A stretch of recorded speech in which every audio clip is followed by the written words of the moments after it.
Okay, for multiplying decimals, again, we want to think about what we're doing when we're actually multiplying the decimals. A lot of us think about the rules, and unfortunately, from what I've seen, we make a lot of mistakes thinking about the rules. I would say more than half of us are going to think about addition rules, and we're going to multiply the numbers out as normal, like normal. 6, 1, so 12 times 8 is 96, 12 times 4 is actually just 48. We add that up and we get 576.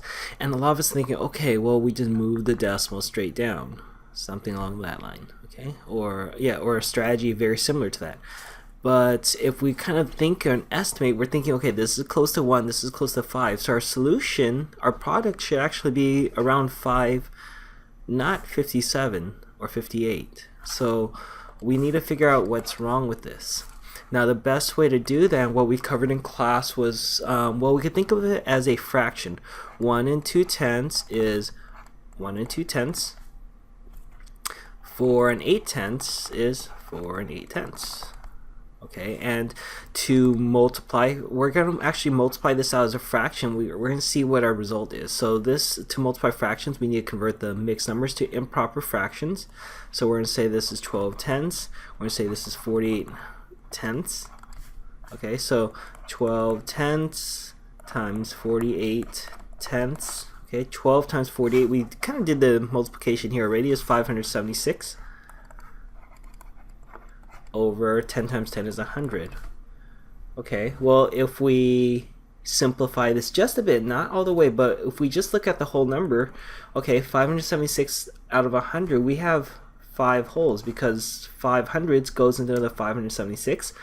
From there, we have 76 left over out of 100. Okay, and I know we could simplify this further, but actually, let's take a look at this fraction. What is 5 and 76 hundredths as a decimal? Well,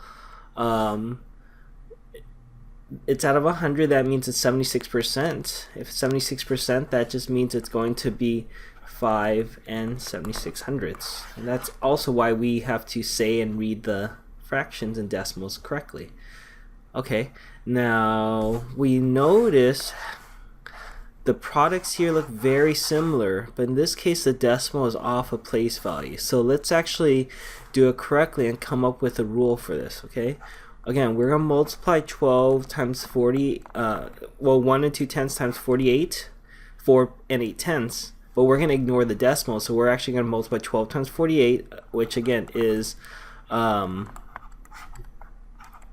is it? 576. Okay, but okay, we actually move over 2 decimal places, okay?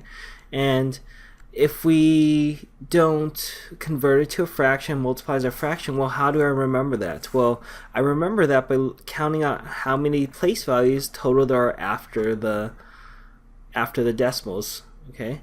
And the reason for that is, well, the number of place values tells us the denominator of the fraction, okay? So if there's 1 place value, that's a tenth. If there's 1 place value, that's a tenth. If there was 2, that'd be a hundredth. Okay, and then when you multiply tens or hundreds, you kind of combine the 0, and that's kind of telling us the place values. The 100 means it's the 100th place value, so there's 76 hundredths.